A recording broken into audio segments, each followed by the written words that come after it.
हम RRB 2025 previous question year paper जो है उसको देखेंगे, डिस्कस करेंगे। तो मैं हूँ राजू मौर्य और आप देख रहे हैं हमारा यूट्यूब चैनल। और इसमें हम जो 28 अप्रैल का सेकंड शिफ्ट का पेपर था उसको देखेंगे। टोटल जो फार्मा क्वेश्चन आते हैं वो 70 क्वेश्चन आते हैं और जो नॉन फार्मा क्वेश्चन आते हैं 30 क्वेश्चन आते हैं। टोटल हम 100 क्वेश्चन को कवर करेंगे। जो इस वीडियो में हमने कवर किया 50 क्वेश्चन कवर किया है और अगले वीडियो में हम नेक्स्ट वीडियो में 50 क्वेश्चन को कवर करेंगे। तो ये जो वीडियो है, ये जो हमारा पीडीएफ है, ये सिर्फ फार्मा के लिए, फार्मासिस्ट एग्जाम के लिए बस नहीं है, सभी एग्जाम के लिए जो कि फार्मेसी से रिलेटेड है।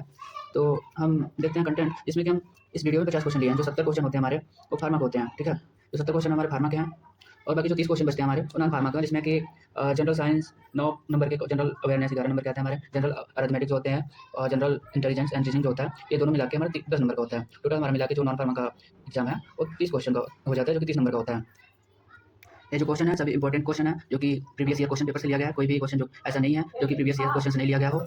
और इस वीडियो में सभी फार्मा क्वेश्चन हैं। जो नॉन फार्मा के क्वेश्चन है वो हम अगले वीडियो में देखेंगे। तो पूरा वीडियो देखने से पहले हम अपना सिलेबस समझ लेते हैं कि सिलेबस क्या होता है। तो सिलेबस के लिए हम जो फार्मास्यूटिक्स का क्वेश्चन होता है वो 29 नंबर का होता है और जो केमिस्ट्री का क्वेश्चन होता है फार्मा केमिस्ट्री का वो हमारा 8 नंबर का होता है। और जो हमारा कोलॉजी होता है, कोलॉजी वो हमारा 28 नंबर का होता है। तो हमारा सिविक्स और कोलॉजी जो होता है बहुत ही इंपॉर्टेंट हो जाता है फार्मा एग्जाम के लिए। और जो हमारा कोग्नोसी होता है, फार्मा कोग्नोसी, वो हमारा हो जाता है टोटल 3 नंबर का। और कुछ अदर क्वेश्चन आ जाते हैं जो कि फार्मेसी से रिलेटेड होता है और हमारा 5 नंबर का होता है। तो इस प्रकार से हमारे टोटल हो जाते हैं, टोटल 70 नंबर का हो जाता है जो हमारा फार्मा क्वेश्चन होते हैं, ठीक है। और जो नॉन फार्मा क्वेश्चन होते हैं उसको भी देख लेते हैं। जो नॉन फार्मा क्वेश्चन होते हैं, नॉन फार्मा क्वेश्चन होते हैं वो हमारे पूरे 30 नंबर के होते हैं, जिसमें कि general arithmetic and general intelligence reasoning होता है और जनरल साइंस होता है, जनरल अवेयरनेस होता है, ठीक है। तो जो जनरल अवेयरनेस होता है वो हमारा होता है 11 नंबर का। और बाकी जो जनरल साइंस होता है जो कि बेसिक पूछा जाता है साइंस का, वो कितने नंबर का होता है, वो हमारा 9 नंबर का होता है। जनरल अरिथमेटिक, जनरल इंटेलिजेंट और जो रीजनिंग के क्वेश्चन होते हैं वो हमारे टोटल मिला के 10 नंबर के हो जाते हैं।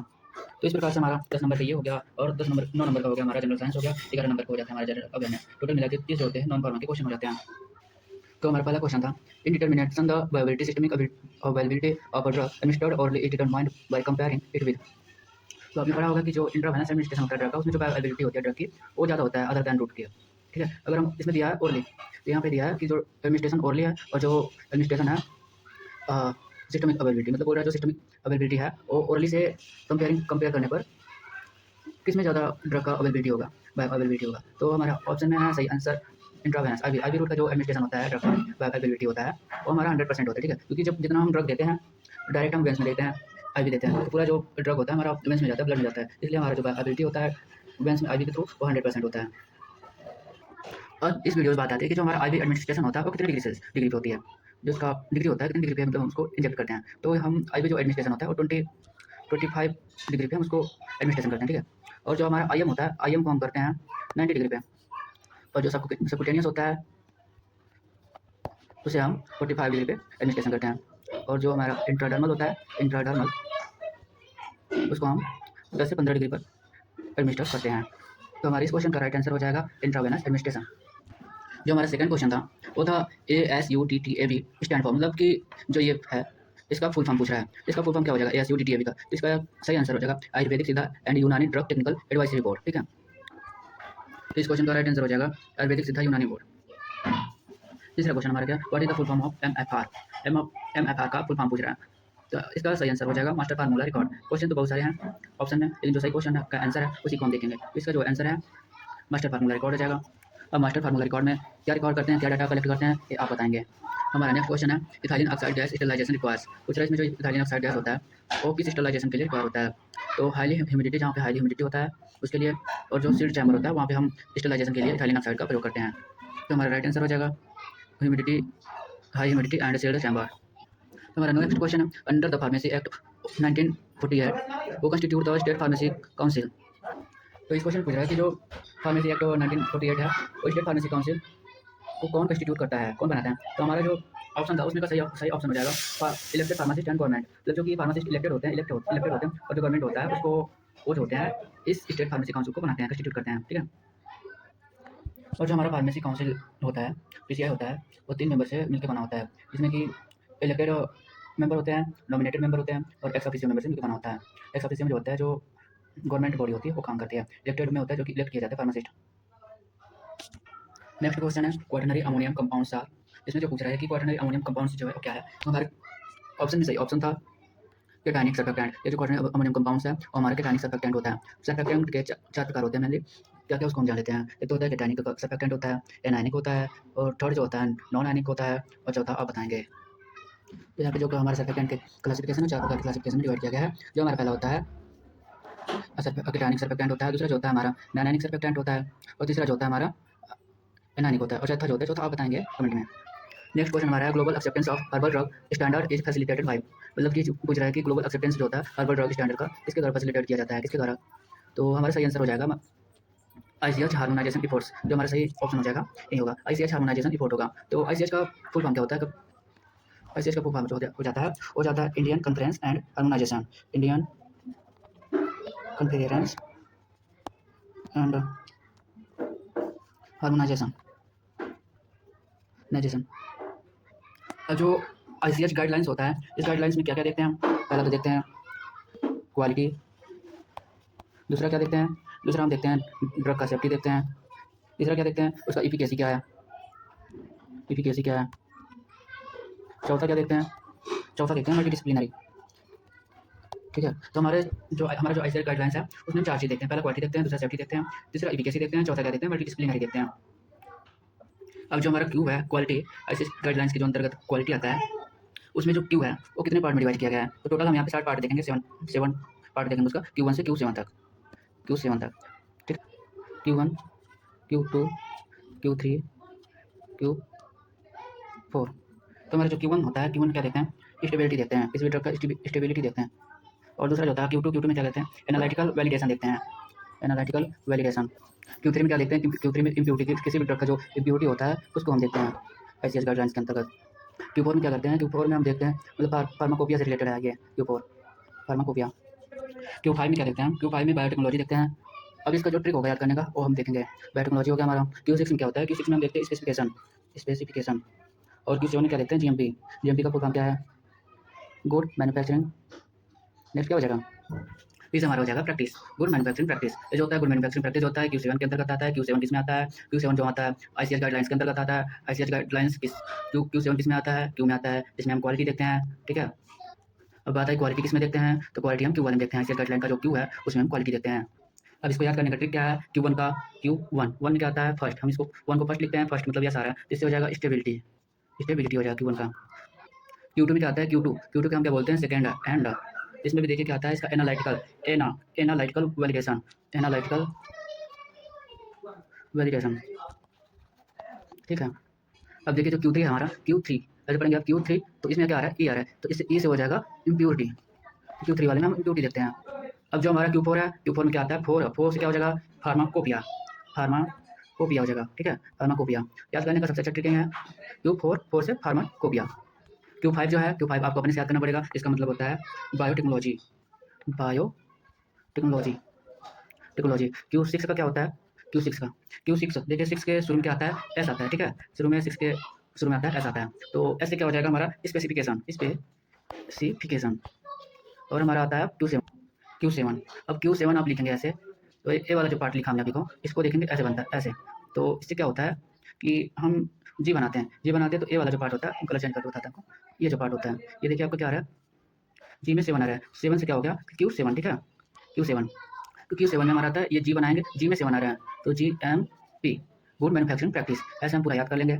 एक बार फिर से हम Q1 से Q7 तक रिवाइज करेंगे। Q1 में हमारा आता है Q फर्स्ट से क्या हो गया हमारा स्टेबिलिटी हो गया, Q सेकंड मतलब Q सेकंड में आ गया हमारा एंड आ रहा है, एनालिटिकल वैलिडेशन हो गया। Q3 में E आ रहा है, तो उसमें हो जाएगा इम्प्योरिटी। Q4 में हो जाएगा हमारा फार्माकोपिया। Q4 O आ रहा है, इसमें भी फार्माकोपिया में भी आ रहा है फार्माकोपिया। Q5 में आपको याद करना पड़ेगा, मैंने पहले भी बोल रखा है कि बायोटेक्नोलॉजी हो जाएगा। ठीक है, और Q6 जो होता है 6 में देखेंगे आप शुरू में ऐसा आता है, तो इसमें भी हो जाएगा स्पेसिफिकेशन। ठीक है, Q7 जो होता है, Q7 में देखेंगे जो Q का 7 होता है, नीचे का जो ये होता है, ये वाला पार्ट मैंने जो भी बनाया, इसमें आता है 7। तो GMP जब हम लिखते हैं, GMP तो G में भी 7 जैसा बनता है, तो इसको हम GMP Q7 को हम GMP बना देंगे। ठीक है, इसे हम पूरा याद कर लेंगे Q1 से Q7 तक। अच्छा ट्रिक था, याद करने में आसानी होगी। नेक्स्ट क्वेश्चन है हमारा flocculation in colloidal suspension refers to. इसका जो सही आंसर हो जाएगा वो जाएगा हमारा रिवर्सिबल एग्रीगेशन ऑफ पार्टिकल्स। मतलब कि जो हमारे पार्टिकल्स होते हैं फ्लोकुलेटेड सस्पेंशन में, वो क्या होते हैं, रिवर्सिबल होते हैं। मतलब हम उसको दोबारा फिर से उसी अवस्था में कर सकते हैं, फिर से जैसे था वैसे हम उसको हिला के कर सकते हैं। कुछ की पॉइंट जान लेते हैं फ्लुक्लेटेड सस्पेंशन का और नॉन फ्लुक्लेटेड सस्पेंशन का। तो जो हमारा फ्लुक्लेटेड सस्पेंशन होता है, इसमें क्या होता है, फ्लुक्लेटेड सस्पेंशन में जो पार्टिकल होता है वो लूज एग्रीगेशन और नेटवर्क लाइक स्ट्रक्चर फॉर्म करते हैं। लूज एग्रीगेशन और नेटवर्क लाइक स्ट्रक्चर फॉर्म करते हैं, ठीक है, जो फ्लुक्लेटेड सस्पेंशन होता है। और दूसरा पॉइंट क्या हो जाता है हमारा, दूसरा जो रेट ऑफ सेडिमेंटेशन होता है, रेट ऑफ सेडिमेंटेशन ये क्या होता है, हाई होता है। हाई क्यों होता है, हाई इसलिए होता है कि जो एग्रीगेट हो जाते हैं, जो पार्टिकल इकट्ठे हो जाते हैं इसमें फ्लुक्लेटेड में, वो क्या करते हैं, उनका जो वेट होता है वो बढ़ जाता है, ठीक है। तो इसलिए रेट ऑफ सेडिमेंटेशन मतलब कि हिंदी में समझे तो तली में जो बैठने की प्रक्रिया होती है वो जल्दी होती है डीप फ्लुक्लेटेड के कंपेयर में। और इसका जो सेडिमेंट होता है, जो इसके पार्टिकल सेडिमेंट हुए पार्टिकल रहते हैं वो इजीली क्या होते हैं, डिस्पर्ज हो जाते हैं, डिस्पर्ज करेंगे अगर हिला देंगे तो। और इसके जो पार्टिकल होते हैं लूजली पैक होते हैं, मतलब कि इसमें कोई कम्प्लेक्स फार्मेशन नहीं होता है, मतलब कि बहुत जटिली फार्मेशन नहीं होता है। जो इसके पार्टिकल होते हैं बहुत कठोर अवस्था में पैक नहीं होते हैं, बिल्कुल लूज पैक होते हैं। अब जो हमारा डीप फ्लुक्लेटेड होता है जिसको बोलते हैं नॉन फ्लुक्लेटेड सस्पेंशन, हम उसको देखेंगे, नॉन फ्लुक्लेटेड सस्पेंशन को देखेंगे। इसमें जो होता है particle exist as separate entity, मतलब कि इसमें जो पार्टिकल होते हैं वो सेपरेट एंटिटी में, अलग अलग एंटिटीज में प्रेजेंट होते हैं। और दूसरा की पॉइंट हो जाएगा हमारा रेट ऑफ सेडिमेंटेशन लो होता है। लो क्यों होता है, इसमें जो पार्टिकल होते हैं, पार्टिकल जो होते हैं वो इकट्ठे नहीं होते हैं, अलग अलग रहते हैं। और जो पार्टिकल साइज अकेले रहेंगे तो उसका क्या वेट भी कम रहेगा, वेट कम रहेगा तो रेट ऑफ सेडिमेंटेशन स्लो रहेगा, ठीक है। और जो सेडिमेंट होगा वो स्लोली फॉर्म होगा, क्योंकि जब धीरे धीरे आएगा नीचे तो धीरे धीरे ही सेडिमेंटेशन होगा। और एक बार ये जब सेडिमेंट हो जाते हैं तो इसको रीडिस्पर्ज करना बहुत ही हार्ड हो जाता है। कभी कभी तो ये रीडिस्पर्ज भी नहीं होता, क्योंकि इसका जो एग्रीगेशन होता है वो बहुत ही हार्डली होता है, बहुत ही कठोर बन जाता है। और जो इसमें लिक्विड होते हैं वो सुपरनेटेंट लिक्विड होता है और इज़ नॉट क्लियर, मतलब कि वो क्लियर नहीं होता है। और इसके जो फ्लक्यूल्स होते हैं वो जो बोतल होता है हमारा उसकी साइड पे नहीं चिपकते हैं, वो जो चिपकते हैं वो फ्लक्यूशन होता है, जो साइड में चिपकते हैं वो फ्लक्यूशन होता है, फ्लक्चुएशन होता है। और डिफ्लक्चुएशन में क्या होता है कि जो इसके पार्टिकल्स होते हैं वो स्टिक नहीं होते हैं, किसमें नहीं होते हैं, बोतल की साइड में। नेक्स्ट क्वेश्चन है the volume capacity of a size 1 hard capsule is approximately. इसमें बोल रहा है जो साइज 1 का कैप्सूल है उसमें कितना वॉल्यूम होता है। वॉल्यूम कैपेसिटी मतलब कि जो ड्रग हमारे आते हैं वो कितने वॉल्यूम तक आ सकते हैं उसमें। तो अगर आंसर से देखें हम तो आंसर में हमारा 0.5 ml है, सही आंसर हो जाएगा 0.5 ml। तो कैप्सूल के पूरे टाइप कितने होते हैं, तो कैप्सूल होता है हमारा 2 टाइप का होता है, एक हार्ड जिलेटिन कैप्सूल, एक होता है हमारा सॉफ्ट जिलेटिन कैप्सूल। तो यहाँ पे हम हार्ड जिलेटिन कैप्सूल को देखेंगे। हार्ड जिलेटिन कैप्सूल का जो साइज होता है पूरा 8 साइज का कैप्सूल प्रेजेंट होता है, अवेलेबल है। तो 000 जो है सबसे लार्ज साइज है, और 00 जो है उससे छोटा है, और फिर 0 आ जाता है, फिर 1 2 3 4 5। तो हम शुरू करते हैं कहाँ से, 5 से। 5 से अगर शुरू करेंगे तो मतलब समझने में आसानी होगी। जो 5 नंबर का कैप्सूल है हमारा उसमें कितना वैल्यूम आता है, तो उसमें वैल्यूम हमारा आता है 0.15 ml आता है। और इसमें जो इसका वेट रहता है, कितने वेट का ड्रग इसमें कंटेन कर सकते हैं, 100 mg का, ठीक है। जो साइज 4 होता है, 4 साइज में हमारा होता है 0.25 ml, जो इसका वेट होता है इसमें 150 mg कंटेन कर सकते हैं ड्रग को। और जो हमारा 3 होता है, साइज 3 होता है तो 0.3 ml, जो इसका वेट होता है इसमें 200 mg तक ड्रग को कंटेन कर सकते हैं। और जो हमारा 2 होता है, 2 में क्या कितना होता है, 2 में 0.4 होता है, 0.4 ml, सभी ml नहीं है। इसमें जो हमारा वेट होता है 250 mg, ठीक है। और जो हमारा 1 होता है 1 में 0.55, 1 का ही क्वेश्चन आया हुआ है क्वेश्चन पेपर में, तो 1.55, ठीक है। और इसमें जो वेट है इसका, उसका वेट 300 mg तक कर सकते हैं। इसको याद करने का ट्रिक है, देखिए हमारा जो 5 है वो 5 वाला हमारा शुरू हुआ कहाँ से, 0.15 से। फिर 4 वाले में क्या हुआ, 4 में 5 में चले हम 0.1 चलें, ठीक है। 4 में कितना चले, 0.25 चले, मतलब शुरू से चला तो 1 आया, फिर दूसरे नंबर पर चला तो 2.5 आया, फिर तीसरे पे चला तो तीसरे का आया हमारा 0.3 आया, 0.3 आया 3 पे, 3 साइज 3 है 3 पे। अब हम 0 का समझ लेंगे, 0 में कितना आता है, 0 में 7.5 ml आता है, फिर 00 में कितना आता है, 00 में 0.95 आता है, इसमें 0 वाले में 0.75 आता है, और 00 का जो है 0.95 आता है, 0.95। और जो थर्ड वाला है, थर्ड वाले में सबसे ज़्यादा आएगा, क्योंकि उसमें वेट भी ज़्यादा आएगा, वैल्यूम भी ज़्यादा आएगा, तो उसमें वैल्यूम आ जाता है हमारा 1.35, ठीक है। ऐसा याद करिए कि 1 से जब ऊपर जा रहा है, ऐसे तो सभी 0 पॉइंट में थे, अब जब 1 से ऊपर जा रहे हैं तो वो सिर्फ 3 नंबर 0 वाले साइज में ही है। और उस 3 0 का जो वेट हो जाएगा वो कितना है, 650, और सॉरी 000 का जो साइज़ हो जाएगा वो 950 mg हो जाएगा। और जो 00 का साइज़ है उसमें हमारा वॉल्यूम आएगा 0.95 आएगा, और जो उसमें वेट आएगा 650 आएगा। और जो हमारा 0 साइज़ का है उसमें वॉल्यूम जो आएगा हमारा 0.75 आएगा ml, और वेट जो आएगा वो आएगा 450 mg, ठीक है, सभी mg में। इस प्रकार से हमने पूरा 8 प्रकार का जो कैप्सूल हार्ट रेटिंग कैप्सूल है उसको हमने कवर किया। यहाँ पे जो सबसे स्मॉलेस्ट कैप्सूल है वो 5 है, आता है क्वेश्चन में, और जो सबसे लार्जेस्ट है, जो सबसे बड़ा साइज है कैप्सूल का, वो 000 है, ठीक है। नेक्स्ट क्वेश्चन है hydrogen peroxide vapour sterilisation differs from ethylene oxide in that it. इसमें पूछ रहा है कि जो हाइड्रोजन पेरोक्साइड वेपर स्टेलाइजेशन होता है वो इथाइलिन ऑक्साइड से किस प्रकार डिफरेंट है, किस प्रकार अलग है। तो जो हाइड्रोजन पेरोक्साइड वेपर स्टेलाइजेशन जो है वो नॉन आयनिक और नॉन कार्सिनोजेनिक होता है। इसका जो सही आंसर हो जाएगा यही हो जाएगा, जबकि जो हाइड्रोजन पेरोक्साइड है और नॉन टॉक्सिक होता है, नॉन कार्सिनोजेनिक होता है। नेक्स्ट क्वेश्चन जो है identify which of the following is not a liquid dosage form. Liquid dosage form तो इसमें पहला ऑप्शन है नजल ड्रॉप, दूसरा ऑप्शन है ईयर ड्रॉप, यहाँ पर मिस्टेक से अर्ली हो गया है, इसको आप ईयर बना लीजिए, ठीक है, ईयर ड्रॉप। और तीसरा जो है हमारा एनिमा, ये भी मिस्टेक हो गया, इसमें एनिमा होता है, ये एनिमा एनिमा एनिमा। चौथा हमारा टैबलेट है। इसमें क्या पूछ रहा है identify which of the following is not a liquid dosage form. तो इसको तो क्वेश्चन को यहाँ लाने की जरूरत नहीं थी, क्योंकि आपको पता है टैबलेट जो हमारा सॉलिड डोजेज फॉर्म होता है, बाकी जो एनिमा होता है वो लिक्विड होता है, ईयर ड्रॉप जो होता है एवी लिक्विड में आता है, नजल ड्रॉप जो होता है जितने भी ड्रॉप है वो लिक्विड में आते हैं, इनमें जो होता है एवी लिक्विड में ही होता है। तो हमारा राइट आंसर हो जाएगा डी, टैबलेट। नेक्स्ट क्वेश्चन हमारा validation of chemical sterilisation cycle includes measuring. तो हम अगर कोई भी केमिकल स्टेलाइजेशन कर रहे हैं, मान लीजिए हमारा कोई प्रोडक्ट है उस पर हम केमिकल स्टेलाइजेशन कर रहे हैं,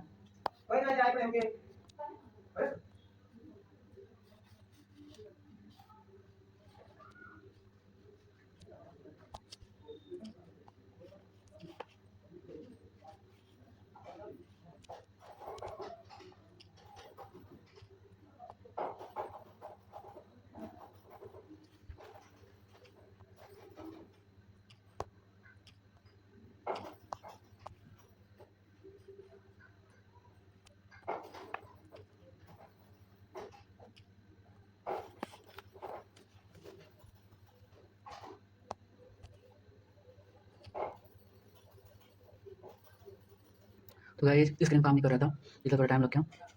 तो हम बात कर रहे थे क्वेश्चन जो हमारा है वैलिडेशन ऑफ केमिकल स्टेलाइजेशन।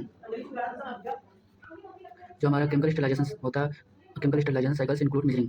मतलब अगर एक बात पूछें हम कि केमिकल स्टेलाइजेशन किसी भी केमिकल से जो कि स्टेलाइज करने वाला केमिकल है किसी भी प्रोडक्ट को, वो कब अच्छे से काम करेगा, ठीक है। तो किसी भी केमिकल का जो पीएच होता है वो तो नॉर्मल सी बात होगी कि पीएच इतना होता है उतना होगा ही। टेम्परेचर जो होता है जिस टेम्परेचर पर होता है वो हमेशा रहेगा ही। कलर चेंज इंडिकेटर, अगर हम किसी इंडिकेटर मिलाते हैं कलर चेंज करने के लिए तो उसका भी कोई यहाँ पे रोल नहीं दिखता है। लेकिन जो कंटेक्ट टाइम होता है स्टेलाइजेशन में, किसी भी स्टेलाइजेशन में अगर जो केमिकल का जो टाइम होता है, कंटेक्ट टाइम होता है, जिस प्रोडक्ट को हम स्टेलाइज करें, अगर उस प्रोडक्ट में केमिकल देर तक है, मान लीजिए हमारा प्रोडक्ट है, ये हमारा प्रोडक्ट है, ये कोई केमिकल है, ठीक है। तो ये जो केमिकल है ये इस पर जितना देर तक अटैच रहेगा, कंटेक्ट रहेगा, उतना देर तक क्या होगा कि अच्छे से काम करेगा, और जितना ज़्यादा ही केमिकल का कंसंट्रेशन होगा उतना ज़्यादा ही इफेक्टिव होगा किसी भी प्रोडक्ट के स्टेलाइजेशन के लिए। तो हमारा राइट आंसर हो जाएगा कंटेक्ट टाइम एंड कंसंट्रेशन। जो हमारे इस क्वेश्चन का आंसर हो जाएगा contact time and concentration. Next question है which channel strategy maximize profitability for high. तो इसमें बोल रहा है कि हम कोई भी प्रोडक्ट अगर बेच रहे हैं, सेल कर रहे हैं, ठीक है, तो उसमें प्रॉफिट कब ज़्यादा होगा। तो आप बताइए कि अगर हम मार्केट में रिटेल सेल करेंगे तब ज़्यादा होगा, कि या फिर किसी मैंने जहाँ मैन्युफैक्चरिंग हुआ वहाँ से खरीदा फिर किसी और को दिया, तो फिर मतलब कि थर्ड पार्टी डिस्ट्रीब्यूटर जो होता है, डिस्ट्रीब्यूटर का मतलब यह है कि मैंने माल उठाया कहीं और से और सेल कर दिया दूसरे को, फिर दूसरा जाएगा हॉस्पिटल में पहुँचाएगा। इस प्रकार से क्या होता है कि हॉस्पिटल में डायरेक्ट नहीं पहुँचता, ठीक है। तो उस तरीके से प्रॉफिट ज़्यादा होगा, या फिर डायरेक्ट सेल करेंगे हॉस्पिटल में तब होगा, जैसे मैंने कि जहाँ मैन्युफैक्चरिंग एरिया है वहाँ से मैंने उठाया फिर डायरेक्ट हॉस्पिटल में सेल कर दिया, वहाँ डायरेक्ट बेच दूंगा तब प्रॉफिट ज़्यादा होगा। या फिर डिस्काउंट ऑनलाइन प्लेटफॉर्म, या फिर मैंने कोई ऑनलाइन प्लेटफॉर्म खोल रखा है, फिर वहाँ कोई रिटेलर है या फिर हॉस्पिटल है वहाँ मैं सेल करूँगा तब ज़्यादा प्रॉफिट होगा। तो इस प्रकार से तो ये जो तीनों क्वेश्चन है ये हो गया, ये तो इसमें कोई रोल नहीं है, इसका भी कोई रोल नहीं है, इसका भी कोई रोल नहीं है। तो हमारा सही आंसर हो जाएगा हमारा डायरेक्ट टू हॉस्पिटल सेल्स। मतलब हम कोई भी प्रोडक्ट उठाया मैंने और डायरेक्ट हॉस्पिटल को क्या सेल कर दिया, तो उसमें क्या होगा कि जो प्रॉफिट होगा ना मुझे किसी थर्ड पार्टी डिस्ट्रीब्यूटर को देना है, ना किसी रिटेलर को देना है, ना मुझे ऑनलाइन प्लेटफॉर्म पर डिस्काउंट करके बेचना है, मैं जैसे भी बेचूंगा डायरेक्ट हॉस्पिटल को बेचूंगा। इस प्रकार से हमारा जो प्रॉफिट होगा वो ज़्यादा होगा। नेक्स्ट क्वेश्चन है which material is preferred for parenteral drug packaging due to chemical inertness. तो वीडियो बहुत लॉन्ग होता जा रहा है, इसलिए वीडियो को शॉर्ट बनाने के लिए मैं सिर्फ आंसर ही दूंगा। इसका राइट आंसर हो जाएगा बोरोसिलिकेट ग्लास। तो जो पैकेजिंग मटेरियल होता है पेरेंटल ड्रग के लिए वो बोरोसिलिकेट ग्लास में पैक होते हैं। नेक्स्ट क्वेश्चन है child proof packaging must meet the performance specification outlined in. तो इसका सही आंसर हो जाएगा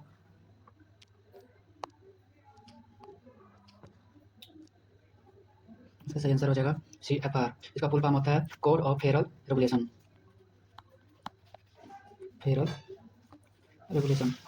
ठीक है। इसमें दे रहा है कि which agency oversees pharmacovigilance in India, मतलब कि कौन सी एजेंसी है जो कि फार्माकोविजिलेंस को रेगुलेट करती है इंडिया में। तो इसका सही आंसर हो जाएगा CDSCO, जिसका फुल फॉर्म हो जाता है central drug standard board of organisation. यह हमारे इंडिया का हमारे इंडिया एक प्रकार की एजेंसी आप बोल सकते हैं, रेगुलेटरी बॉडी है, जो कि किसी भी ड्रग के न्यू ड्रग रिसर्च होने के लिए मार्केट में आने के लिए इसके लिए उत्तरदायी होता है। WHO वर्ल्ड हेल्थ ऑर्गेनाइजेशन, इसका जो हेड ऑफिस है कहाँ है, जिनेवा में है, स्विट्जरलैंड के जिनेवा में। Next question, how does the inspiratory flow rate affect the drug deposition in dry powder inhaler. तो इसमें बोल रहा है कि जो इंस्पायरेटरी फ्लो रेट है, जो मतलब कि लंग्स में जाने की रेट है, वो कब डिपॉजिट ज़्यादा होगा, drug deposition in dry powder inhaler flow rate affect. बोल रहा है कि किस प्रकार से इंस्पायरेटरी फ्लो रेट है ड्रग के डिपोजिशन होने का लंग्स में, वो किस प्रकार से अफेक्ट है। इसका सही आंसर हो जाएगा higher flow rates enhance deep lungs deposition. कहने का मतलब यह है कि जब हायर फ्लो रेट्स है, जो ड्रग के डिपोजिट होने का फ्लो होने का रेट ज़्यादा होगा जब, तो क्या होगा कि लंग्स में जो ड्रग होंगे, ठीक है, ड्रग होंगे वो ज़्यादा जाएंगे, और ज़्यादा जब जाएंगे तो डिपोजिशन भी ज़्यादा होगा। जब कम जाएंगे तो कम होगा, नहीं जाएगा तो नहीं होगा, सिंपल सी बात है। इसका सही आंसर हो जाएगा higher flow rates enhance deep lungs deposition. Next question है orange peel effects can be mitigated by. इसका जो आंसर है आप कमेंट बॉक्स में देंगे, ठीक है, कमेंट बॉक्स में मेंशन। नेक्स्ट क्या है, child proof packaging is regulated through the. एक क्वेश्चन चाइल्ड प्रूफ पैकेजिंग से पीछे भी था, एक क्वेश्चन अभी आया है कि child proof packaging is regulated through the, मतलब कि जो चाइल्ड प्रूफ पैकेजिंग है किसके द्वारा रेगुलेट किया जाता है। तो हमारा सही आंसर हो जाएगा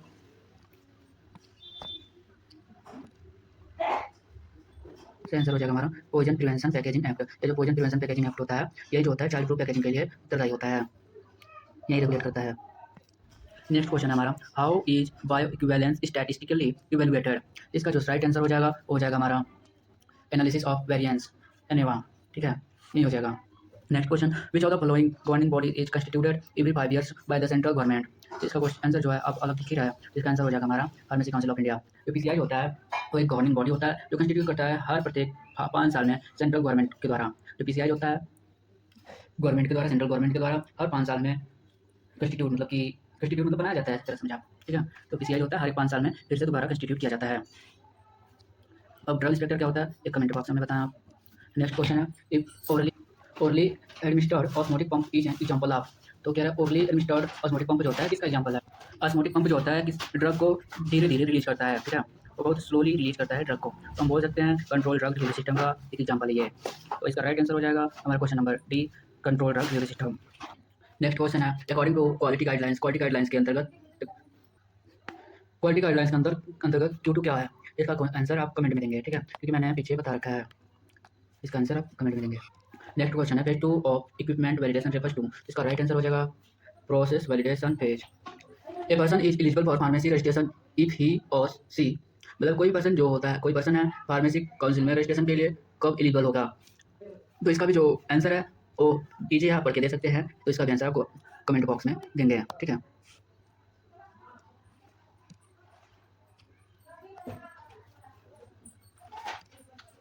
नेक्स्ट क्वेश्चन है, which of the following is use to make a homogeneously dispersed aerosol preparation. इसमें बोल रहा है विच ऑफ द फॉलोइंग, इसमें से कौन सा है जो कि यूज होता है होमोजीनियस डिस्पर्स्ड एरोसॉल के प्रिपरेशन में, ठीक है। तो इसका जो राइट आंसर हो जाएगा सर्फेक्टेंट जो होता है होमोजीनियस डिस्पर्स्ड एरोसॉल के प्रिपरेशन में यूज करते हैं। नेक्स्ट क्वेश्चन हमारा, the purpose of carrying out distillation under reduced pressure is to. इसका जो राइट आंसर हो जाएगा avoid thermal degradation of molecules, ये हमारा राइट आंसर हो जाएगा। नेक्स्ट क्वेश्चन है, glass ware and metal ware can be sterilise to. मतलब पूरा ग्लास वेयर होता है और जो मेटल वेयर होता है वो किसके द्वारा स्टरलाइज किया जाता है, कौन से स्टरलाइजेशन के थ्रू स्टरलाइज किया जाता है। तो जो ग्लास वेयर होते हो और मेटल वेयर जो होते हैं ड्राई हीट स्टरलाइजेशन के थ्रू स्टरलाइज किया जाता है। इसका राइट आंसर हो जाएगा dry heat sterilisation. Good manufacturing practice is a part of. Good manufacturing practice होता है किसका पार्ट है, ये मैंने ICH का गाइडलाइंस जो अभी बताया है उसके अंतर्गत आता है। GMP किस में आता है, कौन से गाइडलाइंस में आता है, और कमेंट बॉक्स में बताएंगे, ये मैंने बता रखा है। इसका राइट आंसर हो जाएगा सेफ्टी गाइडलाइंस। अब यहाँ जो है फार्मास्यूटिकल केमिस्ट्री के क्वेश्चन आ चुके हैं। हाँ जी, फार्मास्यूटिकल केमिस्ट्री का क्वेश्चन ही है। Which of the following is based on the highly specific biological interaction between two molecules. कह रहे विच ऑफ द फॉलोइंग, इसमें से कौन बेस्ड है on highly specific biological interaction between two molecules, के बीच में कौन सा स्पेसिफिक बायोलॉजिकल इंटरेक्शन है इनमें से। तो इसका राइट आंसर हो जाएगा, इस क्वेश्चन का राइट आंसर क्या होगा, आंसर डी, आंसर डी हो जाएगा। Affinity chromatography is the right answer. Which of the following best describes a free radical, इसका हो रहा है कि इसमें कौन सा अच्छा फ्री रेडिकल है। इसका राइट आंसर हो जाएगा क्या, N unstable molecules with unpaired electron, this is the right answer. Next question, acid base catalysis involves, acid base जो कैटालिसिस है वो क्या इन्वॉल्व करता है, ठीक है। इसका राइट आंसर हो जाएगा हमारा क्या, option D is the right answer. ठीक है, ठीक है हो जाएगा, राइट आंसर हो जाएगा डोनेशन ऑफ सेटेंस ऑफ proton by the catalyst.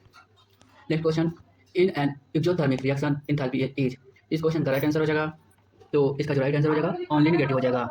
What type of reaction occurs when alkenes react with oxygen, कह रहा है कि जब एल्केन रिएक्ट करता है ऑक्सीजन से तो क्या होता है, किस टाइप का रिएक्शन होता है। इसका राइट आंसर हो जाएगा कंबंशन, ठीक है। इसका राइट आंसर हो जाएगा C, C the right answer. Next question है, which indicator is ideal for titrating acetic acid with sodium hydroxide, कह रहा विच इंडिकेटर इज आइडियल, कौन सा इंडिकेटर अच्छा होता है टाइट्रेटिंग एसिटिक एसिड के लिए, एसिटिक एसिड के टाइट्रेशन के लिए जो कि सोडियम हाइड्रोक्साइड के साथ टाइट्रेशन करते हैं। इसका राइट आंसर हो जाएगा फिनोक्सिलिन is the right answer, answer option A is the right answer. Next question है, the final electron acceptor in the electron transport chain, electron transport chain में फाइनल इलेक्ट्रॉन एक्सेप्टर क्या है। इसका जो राइट आंसर हो जाएगा 36 का O2, oxygen, oxygen is the right answer, option है। ऑक्सीजन क्या होता है कि प्रोटॉन मतलब H के साथ, H पॉजिटिव के साथ जुड़कर H2 का फॉर्मेशन करता है, और ये क्या होता है कि सेलुलर रिस्पायरेशन में डिफिकल्ट होता है काफ़ी। Which reaction reduce the efficacy of boric acid, कौन सी reaction which interaction reduce the efficacy of boric acid, कौन सा इंट्रैक्शन रिड्यूस कम करता है एफिकेसी, मतलब बोरिक एसिड की एफिकेसी को कौन सा रिएक्शन रिड्यूस करता है। इसका राइट आंसर हो जाएगा, इसका right answer C, mixing with alkaline solution. यदि हम बोरिक एसिड को एल्कलाइन सोल्यूशन के साथ मिक्स करेंगे तो इसका जो एफिकेसी है वो रिड्यूस हो जाएगा, ठीक है। Next question, which of the following is a carbonic anhydride inhibitor, कह रहा है कि इनमें से कौन सा कार्बोनिक एनहाइड्रेट इनहिबिटर है। तो इसका राइट आंसर जो हो जाएगा, इसका राइट आंसर हो जाएगा acetazolamide, acetazolamide is the right answer. Prazosin is a, prazosin क्या है, प्राजोसिन टेराजोसिन जितने भी जोसिन के आते हैं ये क्या है, इसमें पूछ रखा है प्राजोसिन क्या है, ठीक है। तो प्राजोसिन क्या है, अल्फा 1 सिलेक्ट, तो इसका राइट आंसर हो जाएगा अल्फा 1 सिलेक्टिव ब्लॉकर, जितने भी जोसिन वाले होते हैं, जोसिन जो आते हैं, तो इसका आंसर हो जाएगा alpha 1 selective blocker. Next question है, which branch of pharmacology studies with study what the drug does it to the body, मतलब बोल रहा है कि ड्रग जो होता है बॉडी से क्या करता है, what the drug does it to the body, body से ड्रग क्या करता है, तो इसकी स्टडी को क्या बोलेंगे। इसका आंसर जो है कमेंट में देंगे क्योंकि आपने पढ़ रखा है। Next question, incorrect statement in relation to area, adverse drug reaction के रिलेशन में कौन सा स्टेटमेंट इनकरेक्ट है, गलत है। ये क्वेश्चन आया हुआ था और इसका जो ऑप्शन है, ये जो ऑप्शन जो है प्रीवियस ईयर क्वेश्चन पेपर जो है जो 2025 में क्वेश्चन आया था आरआरबी फार्मासिस्ट का, उसमें से लिया गया है। तो इसमें से जो 3 क्वेश्चन है ए सी डी वो तीनों इनकरेक्ट हैं, तो इसको कई लोगों ने क्लेम किया था। इसका जो सही क्वेश्चन है वो एक होता है आंसर, लेकिन इनमें 3 आंसर जो है इनकरेक्ट पाए गए हैं, इसलिए इसका आंसर छोड़ देते हैं।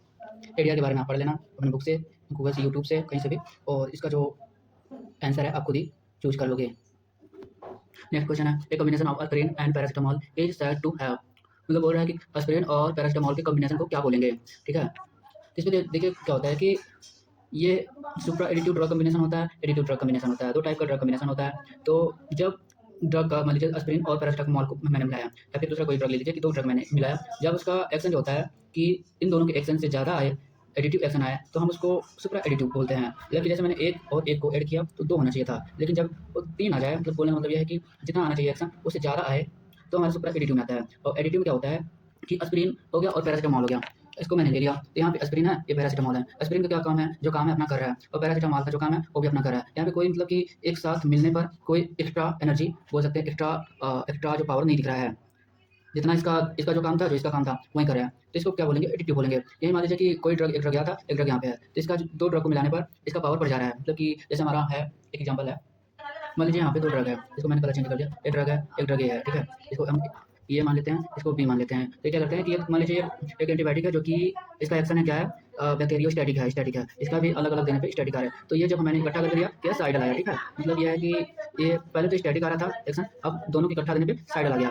तब इसका एक्शन जो था वो कुछ पावर इसका एनर्जी बढ़ गया, तो ये बैक्टीरिया क्या किया, किल कर दिया। इसको क्या बोलेंगे, सुपर एडिटिव बोलेंगे। और एडिटिव का बोलते हैं कि जब ये जो था ए वाला और बी वाला दोनों को मैंने एक साथ दिया, तो क्या हुआ कि इसका एक्शन जो हुआ ए भी स्टैटिक था, ए भी स्टैटिक था, तो इसके एक्शन में कोई परिवर्तन नहीं आया। तो इसको क्या बोलेंगे? एडिटिव, सिर्फ एडिटिव बोलेंगे, एडिटिव बोलेंगे, सुपर एडिटिव नहीं बोलेंगे। इसका जो एस्पिरिन है और पैरासिटामोल है, इसमें क्या होता है कि इसका एक्शन बढ़ता नहीं है, जितना रहता है जो एक्शन रहता है इनका वही एक्शन मिलता है, इसलिए हम इसको एडिटिव ड्रग कॉम्बिनेशन बोलेंगे।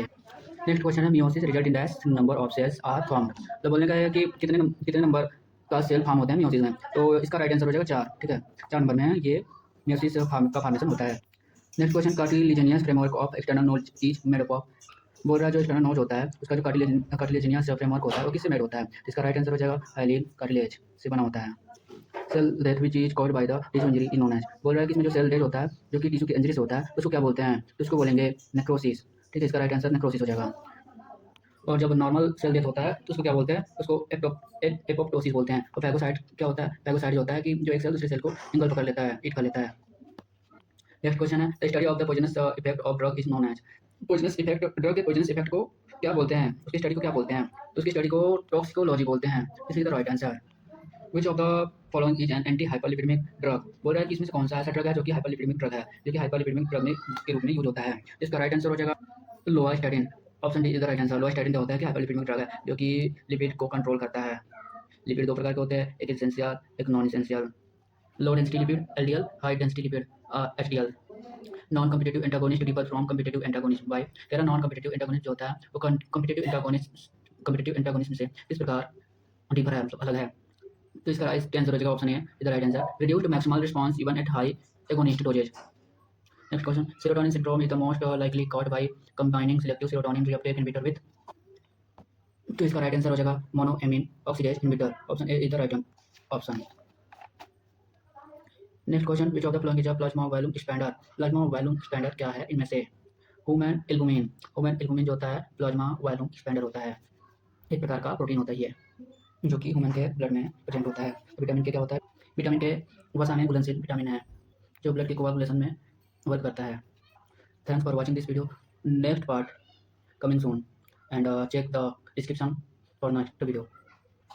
नेक्स्ट वीडियो के लिए डिस्क्रिप्शन को चेक करेंगे, और जो नेक्स्ट पार्ट है इसका मैंने तो फार्मा का जो 50 क्वेश्चन थे इस वीडियो में करवा दिया, जो बाकी 20 क्वेश्चन है फार्मा के अगले वीडियो में, और जो नॉन फार्मा के 30 क्वेश्चन है अगले वीडियो में कवर होगा। आपके लिए धन्यवाद, नेक्स्ट के लिए वेट करिए, डिस्क्रिप्शन में चेक कीजिए और चैनल को सब्सक्राइब कीजिए, वीडियो को लाइक कीजिए, अच्छा ना लगे तभी लाइक कीजिए, अच्छा लगे तभी कीजिए।